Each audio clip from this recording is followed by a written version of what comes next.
Sejak pagi, ribuan jemaah Muhammadiyah berdatangan dari berbagai wilayah di Jakarta dan sekitarnya. Halaman gedung pusat dakwah Muhammadiyah di Menteng, Jakarta Pusat dipenuhi jemaah hingga saf sholat meluas ke ruas jalan di sekitar gedung. Sholat Id dipimpin Imam Masjid At-Tanwir Pengurus Pusat Muhammadiyah Ahmad Maulana Yusuf. Sementara khotbah Idul Fitri disampaikan Dewan Pakar Majelis Tarjih dan Tajid PWM Jakarta Iza Rohman. Salat Idul Fitri ini juga diikuti sejumlah tokoh dan pejabat pemerintah, diantaranya penasihat khusus Presiden bidang haji Muhajir Effendi. Lebarannya sama gitu ya, jadi baik yang lebaran dari ini maupun besok itu ya sama-sama taat kepada pemerintah. Ini yang harus kita tekankan, karena saya lihat ada kecenderungan dimanipulasi seolah-olah yang tidak ikut lebaran besok itu adalah yang tidak taat kepada pemerintah, kemudian pakai Al-Qur'an gitu ya. Gitu itaku atiullah wa rasul wa ulil amru minkum. Bukan itu urusannya. Ini juga bukan soal taat kemudian harus semuanya bareng, itu bukan. Itu ini yang perlu saya sampaikan. Suasana hikmat terasa sejak takbirul kumandang. Meski di tengah kepadatan, jemaah tetap mengikuti rangkaian sholat dengan tertib. Aparat kepolisian berjaga dan mengatur lalu lintas di sekitar gedung guna mengantisipasi kepadatan kendaraan. Dari Jakarta, Yasmin Atania, Jamie Yasin, iNews melaporkan. Sementara itu ribuan jemaah Muhammadiyah di sejumlah kota di tanah air hari ini melaksanakan sholat Idul Fitri 1447 Hijriah.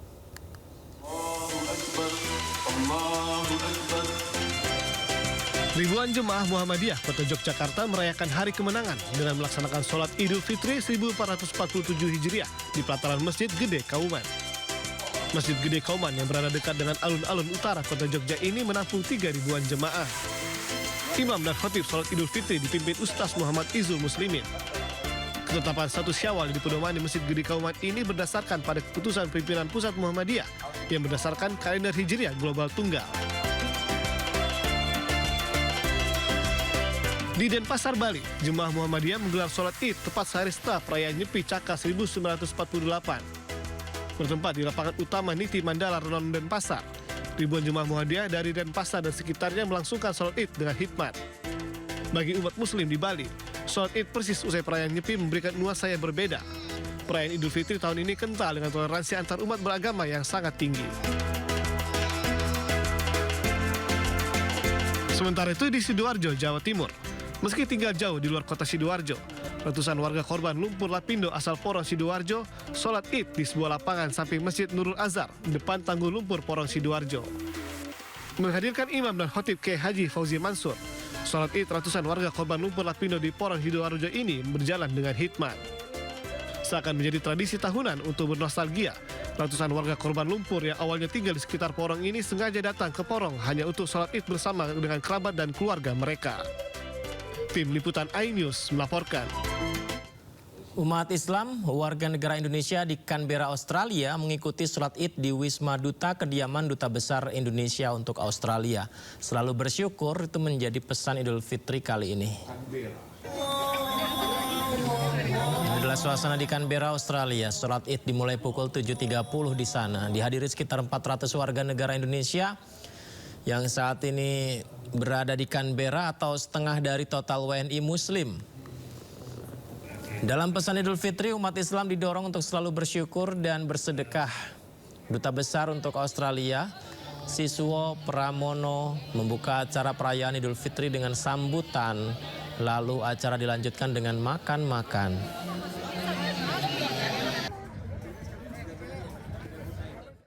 Sementara itu Arab Saudi tetapkan Idul Fitri jatuh pada hari ini Jumat 20 Maret 2026. Penetapan diumumkan resmi oleh otoritas kerajaan setelah melakukan pemantauan hilal bulan baru Syawal.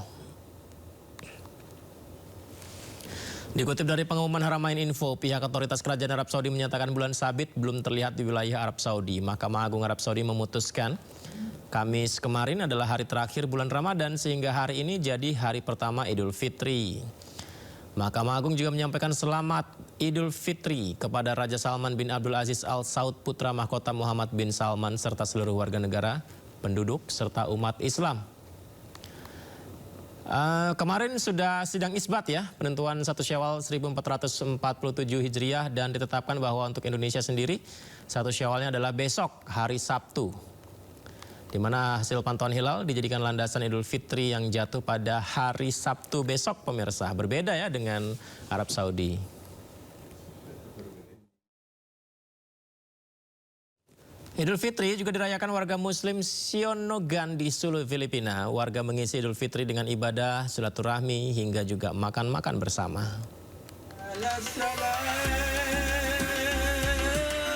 Warga Muslim Sionogan di Sulu, Filipina merayakan Idul Fitri hari Kamis. Warga berduyun-duyun ke masjid untuk mengumandangkan takbir dan menunaikan sholat Id berjamaah.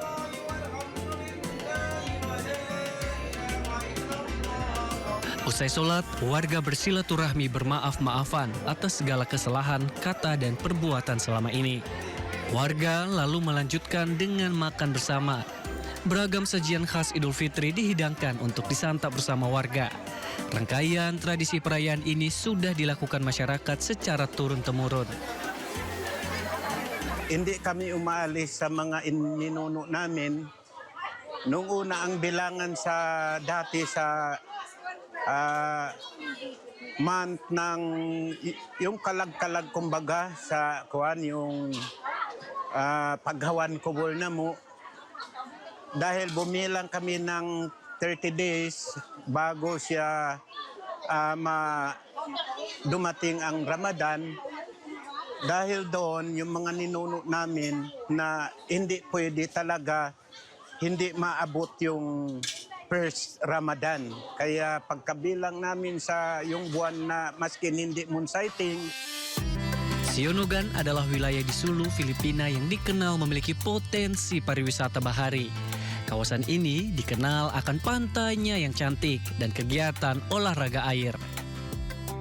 Masyarakat setempat dikenal memegang teguh adat istiadat, termasuk dalam penentuan hari raya umat Islamnya.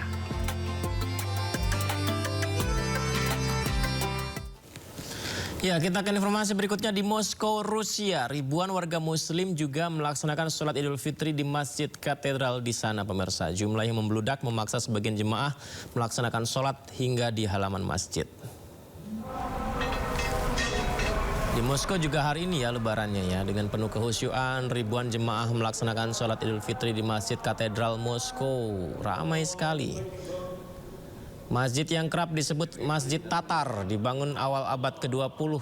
Ini merupakan salah satu dari 4 masjid negara di Moskow. Muslim Rusia juga ternyata sangat antusias ya menyambut Idul Fitri tahun ini. Bangunan masjid ini kabarnya sempat mengalami rekonstruksi ulang lantaran rupanya arah kiblatnya agak melenceng beberapa derajat dari Mekah. Pada September 2015, bangunan masjid yang baru pun diresmikan dan mampu menampung puluhan ribu jemaah. Peresmian masjid dipimpin oleh Presiden Rusia Vladimir Putin dan dihadiri Presiden Turki Recep Tayyip Erdogan serta Presiden Palestina Mahmud Abbas.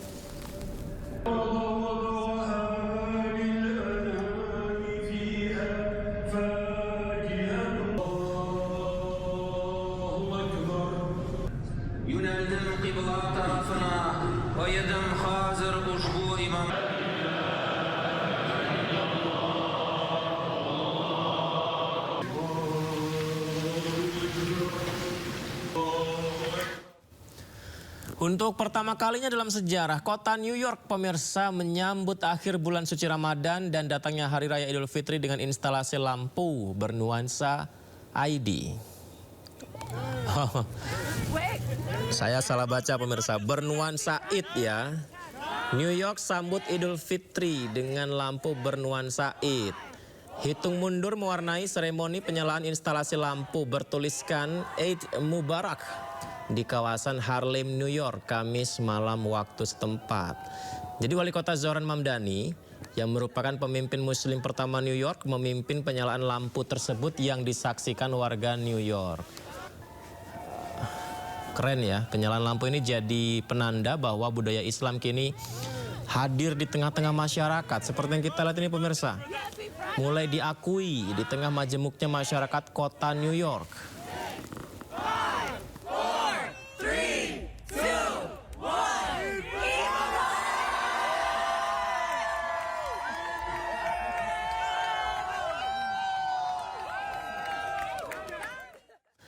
Sementara itu kita kembali ke Indonesia lagi. Pemerintah kemarin menetapkan 1 Syawal 1447 Hijriah jatuh hari Sabtu 21 Maret 2026. Penetapan ini didasarkan pada keputusan sidang isbat yang dipimpin Menteri Agama Nasaruddin Umar di kantor Kementerian Agama Jakarta. Berdasarkan hasil hisab, serta tidak adanya laporan hilal, terlihat disepakati bahwa 1 Syawal ditetapkan Menteri Agama Nasaruddin Umar jatuh pada besok Sabtu 21 Maret 2026. Dengan demikian, berdasarkan hasil hisab serta tidak adanya laporan hilal terlihat, disepakati bahwa 1 Syawal 1447 Hijriah jatuh pada hari Sabtu 21 Maret 2026. Ya, pemirsa, Masjid Istiqlal kabarnya akan menggelar gema malam takbir menyambut Hari Raya Idul Fitri 1447 Hijriah. Gema takbir itu akan terhubung dengan Masjid Raya di Malaysia, terhubung dengan Masjid Raya di Brunei, Singapura, dan tentunya juga Indonesia, termasuk Masjid Ibu Kota Nusantara juga di IKN. Sesudah salat Isya nanti kita akan melakukan gema takbir. Insya Allah gema takbir nanti ini akan diberikan oleh rekan-rekan media juga, termasuk juga insya Allah kita akan connect dengan masjid-masjid raya Mabil. Jadi Malaysia, Brunei Darussalam, Singapura dan Indonesia. Ditambah dengan masjid IKN dan sejumlah masjid yang connect dengan kita. Kemudian untuk kegiatan besoknya, insya Allah kegiatan sholat Id 1447 Hijriah akan bertindak sebagai imam, yaitu Dr. K. Haji Ahmad Husni Ismail, kemudian badannya Ustadz Haji Ahmad Rabiuddin Mahmud SKMAI, dan untuk bertindak selaku Bilal yaitu Ustadz HR Harmoko MPD, dan Bilal 2 Ustadz Ahmad Awani.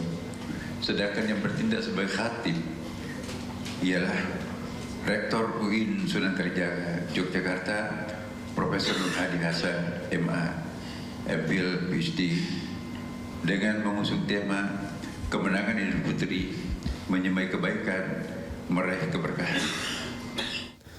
Jelang malam takbiran, Polda Metro Jaya menyiapkan pengamanan khusus dan pengaturan lalu lintas untuk pelaksanaan Car Free Night di pusat kawasan ibu kota. Malam ini Anda takbiran di mana, pemirsa? Ini informasi yang kami dapatkan, takbir Idul Fitri 1447 Hijriah juga kabarnya menggema di sepanjang Jalan Sudirman hingga Jalan Tamrin Jakarta nih. Jadi untuk mendukung kegiatan pawai masyarakat, ruas jalan dari Patung Kuda hingga Bundaran HI akan ditutup sementara mulai pukul 6 sore hingga pukul 10 malam.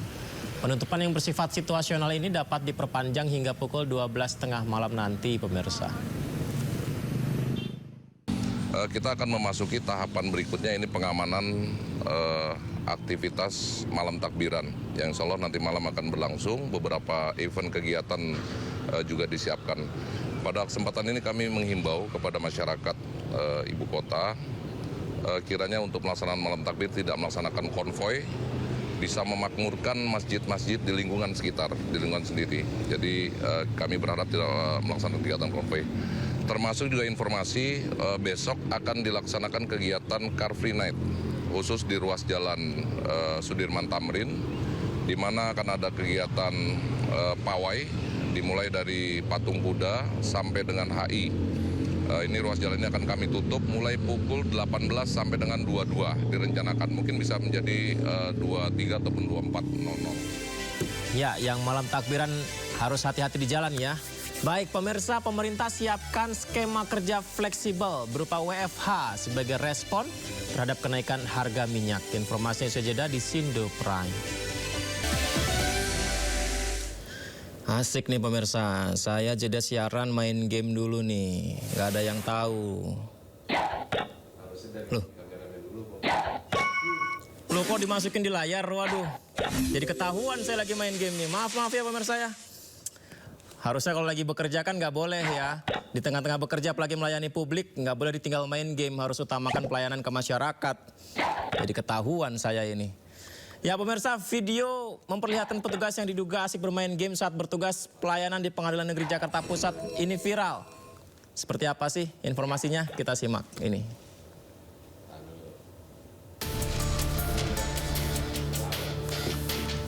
Jadi ini pemirsa, video viral dari akun TikTok @gakepake.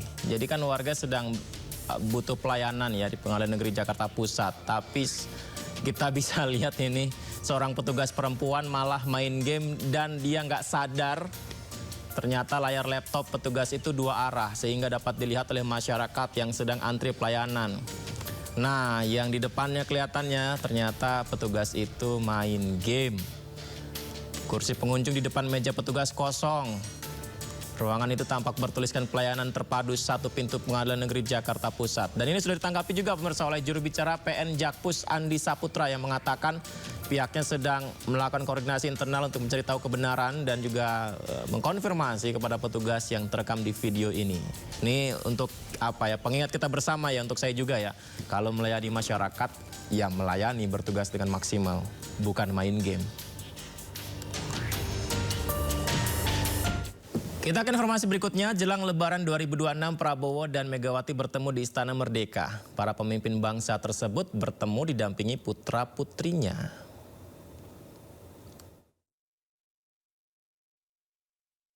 Nampak di unggahan media sosial Sekretariat Kabinet, Presiden Prabowo Subianto menerima kedatangan Presiden ke-5 RI, Megawati Soekarno Putri, di Istana Merdeka Jakarta hari Kamis.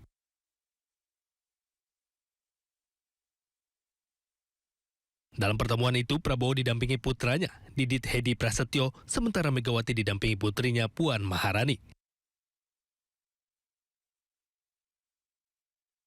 Diketahui kedua pemimpin bangsa tersebut bersilaturahmi tepat di hari ke-29 Ramadan jelang Idul Fitri 1447 Hijriah. Tim Liputan Ainus melaporkan.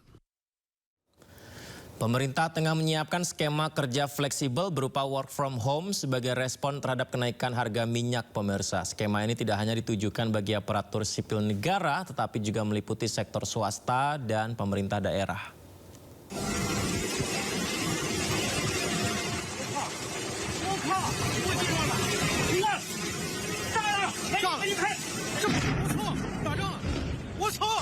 Menteri Koordinator Bidang Perekonomian Airlangga Hartarto menyatakan pemerintah tengah menyiapkan skema kerja fleksibel berupa work from home sebagai respon terhadap kenaikan harga minyak.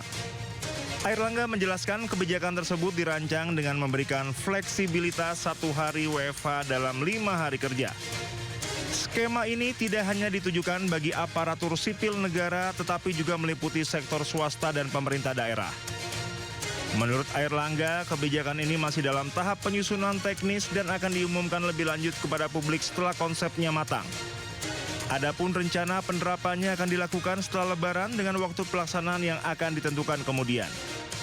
Durasi penerapan WFH akan menyesuaikan dengan perkembangan situasi termasuk harga minyak dan kondisi global. Terkait dengan kajian bahwa dengan tingginya harga minyak maka perlu efisiensi daripada waktu kerja, di mana akan dibuka fleksibilitas untuk work from home dalam 1 hari dalam 5 hari kerja. Nah, itu teknisnya sedang akan disiapkan karena ini diharapkan juga tidak hanya ASN tetapi juga swasta dan juga Pemda-Pemda. Nah, ini semuanya kita sedang siapkan lagi. Nanti sesudah konsepnya sudah matang, kita akan segera informasikan ke publik lebih detail. Sebelumnya, Presiden Prabowo Subianto mendorong langkah penghematan konsumsi bahan bakar minyak serta mempertimbangkan kebijakan kerja dari rumah atau work from home sebagai langkah antisipasi dampak krisis global. Dari Jakarta, Tim Liputan Anyus melaporkan. Sehari jelang Lebaran, harga daging sapi di berbagai daerah melambung tinggi. Harga per kilogram daging sapi mencapai hingga Rp180.000.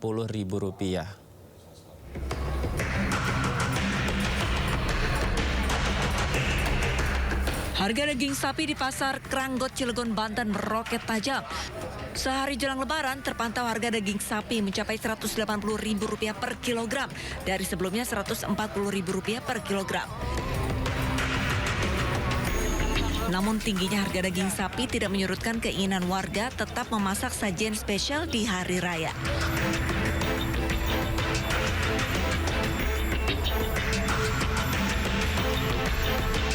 Sementara itu, harga daging sapi di Pasar Bo Purwakarta, Jawa Barat juga melambung tinggi, mencapai Rp170.000 per kilogram. Menurut sejumlah pedagang, selain menjelang Idul Fitri, kenaikan harga daging sapi juga diakibatkan langkanya stok sapi. Ya, semenjak Marema aja, kalau yang 17 hari ini aja, ya. Ya sapinya nggak ada pengiriman. Ada karena keluarganya juga banyak. Beli aja. Harapannya gimana?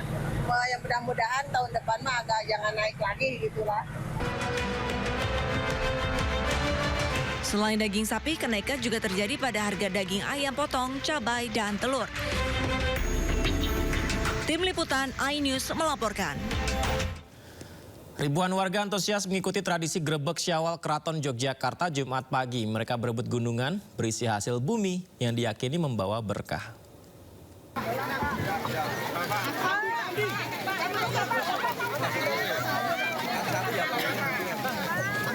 Ribuan warga Yogyakarta antusias mengikuti tradisi Grebek Syawal Keraton Ngayogyakarta Hadiningrat dengan berebut gunungan berisi hasil bumi. Tradisi budaya ini digelar dalam rangka memperingati Hari Raya Idul Fitri 1447 Hijriah menurut penanggalan Keraton Yogyakarta. Sejak pagi, masyarakat telah memadati kawasan Keraton Ngayogyakarta Hadiningrat untuk menyaksikan prosesi arak-arakan 7 gunungan yang dikawal prajurit keraton. Gunungan ini berisi uborampe berupa hasil bumi seperti kacang panjang, cabai, rengginang, dan berbagai hasil pertanian lainnya. Iring-iringan kemudian menuju Masjid Gede Keraton Yogyakarta untuk didoakan. Setelah prosesi doa selesai, gunungan dibagikan kepada masyarakat oleh para abdi dalam. Momen pembagian gunungan inilah yang paling dinanti warga. Mereka berbondong-bondong berebut uborampe karena diyakini membawa berkah. Ini mau dibuat apa ini, Bu? Simpan. Simpan. Kenapa itu? Buat ya disimpan aja. Simpan aja. Ya ada makna nih. Maknanya apa itu, Bu? Maksudnya? Katanya ada rezeki buat berkah ya. Jualan. Ada berkahnya. Ini buat ngalam berkah.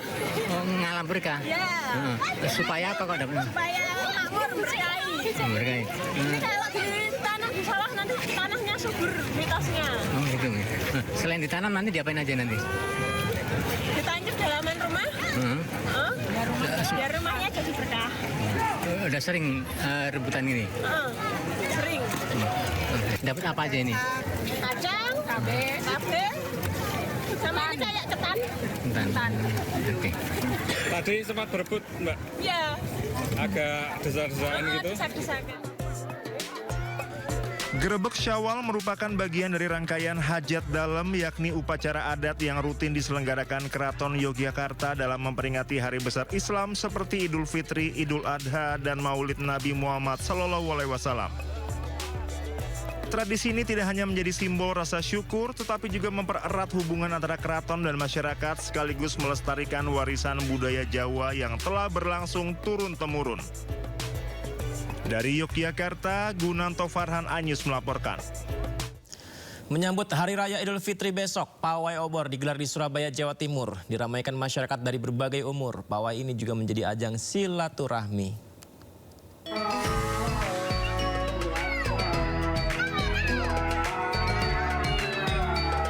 Takbir keliling dengan pawai obor berlangsung di Sukolilo Baru, Kecamatan Kenjeran, Surabaya. Pawai ini melibatkan siswa TK, SD, hingga SMP Muhammadiyah bersama warga sekitar.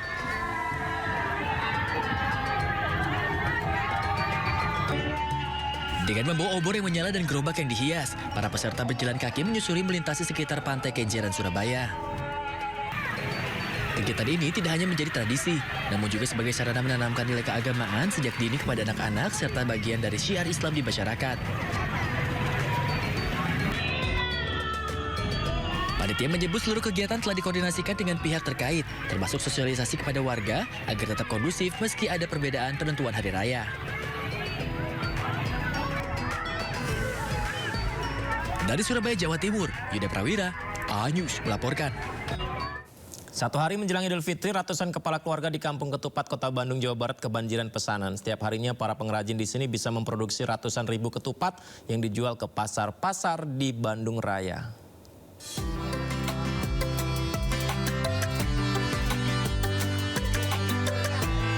Mendekati Hari Raya Idul Fitri, kawasan yang terletak di Gang Blok Ketupat 2, Jalan Caringin, Kecamatan Pasir Koja, Kota Bandung, sudah terlihat ramai dengan aktivitas untuk membuat ketupat lebaran. Kawasan ini dikenal dengan Kampung Ketupat karena sudah puluhan tahun secara turun-temurun membuat ketupat sehingga mayoritas warga di kampung ini setiap harinya merakit ketupat untuk dijual. Sekitar 300 kepala keluarga menjadi pengrajin ketupat musiman.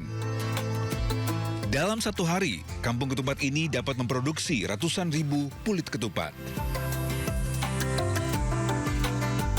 Satu kulit ketupat sendiri dihargai Rp2.000. Sementara kulit ketupat yang telah diisi beras ketan dihargai Rp5.000 per buah. Di momen jelang Lebaran, permintaan kulit ketupat meningkat hingga 5 kali lipat.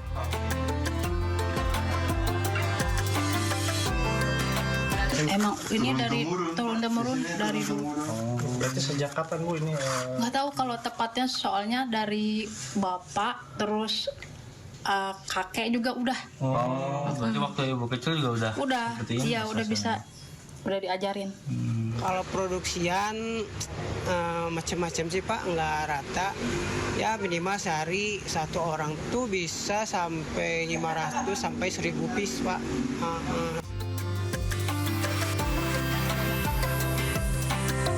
Dengan adanya peningkatan pemesanan kulit ketupat tahun ini, diharapkan dapat menambah penghasilan warga di mana mayoritas warga setempat adalah buruh pabrik.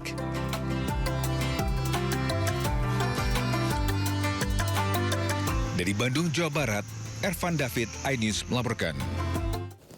Festival Dulak atau Festival Menabuh Beduk digelar untuk menyambut Idul Fitri di Purwakarta. Para peserta membalut festival ini dengan kreativitas yang membuat festival semakin menarik.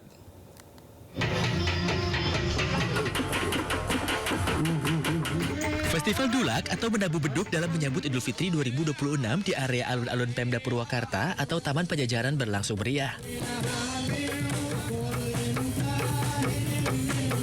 Setiap peserta Festival Dulak mendekorasi dengan hiasan beduk mereka dengan berbagai konsep.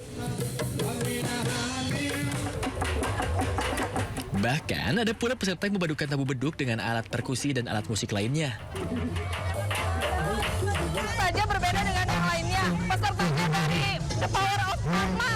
Di sini ada yang tatalu, lisung, ada yang beduk juga. Semuanya adalah potensi-potensi sumber daya yang berasal murni dari Kecamatan Tugursari. Meriahnya festival ini pun menarik perhatian wisatawan yang datang dari berbagai penjuru. Sangat menghibur sih ya, seru gitu. Festival Dulak tahun ini diikuti lebih dari 30 organisasi perangkat daerah dan 17 kecamatan se-Kabupaten Purwakarta. Festival beduk ini diharapkan mampu memperkuat aspek religius, budaya dan kearifan lokal serta memperkokoh silaturahmi antar warga dengan pemerintah. Dari Purwakarta, Jawa Barat, Irwan, iNews melaporkan.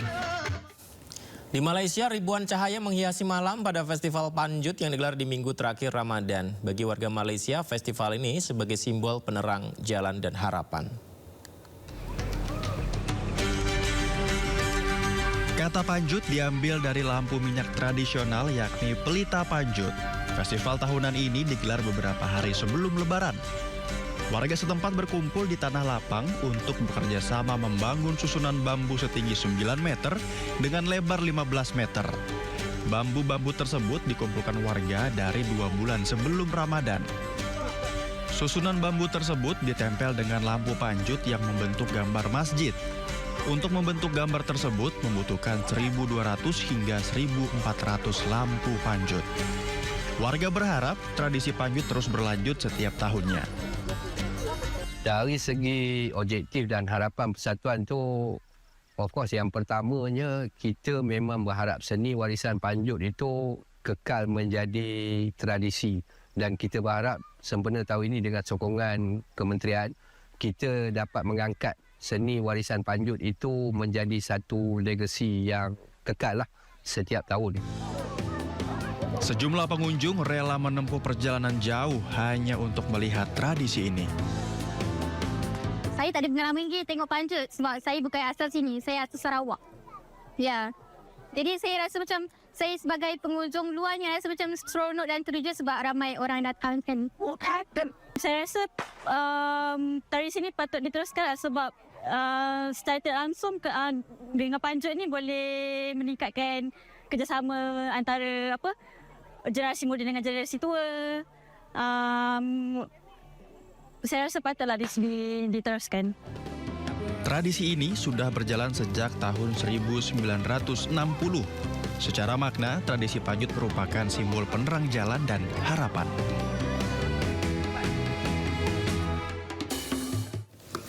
Sementara itu seluruh umat Hindu di Indonesia merayakan Hari Raya Nyepi yang berakhir pada pagi hari ini. Selama perayaan, suasana hikmat menyelimuti seluruh sudut jalan di Pulau Bali.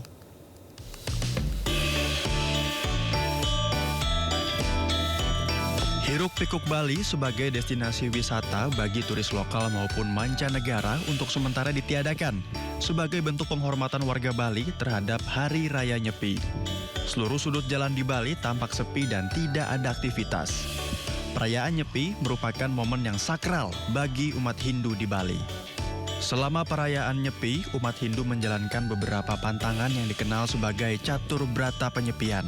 Di antaranya, tidak menyalakan api atau cahaya, tidak bekerja, tidak berpergian, dan tidak menikmati hiburan. Makna dari Hari Raya Nyepi yang bisa Tiang jelaskan, ini adalah bagaimana cara kita menahan diri karena di Hari Raya Nyepi ini merupakan suatu hari yang suci untuk kita bisa melaksanakan tapa brata. Tapa brata yang tentunya bermakna bagaimana caranya membuat diri kita eling, ingat terhadap apa yang menjadi tugas pokok dari kita sendiri. Selama Nyepi berlangsung, pecalang atau petugas keamanan adat berjaga untuk memastikan aturan dipatuhi.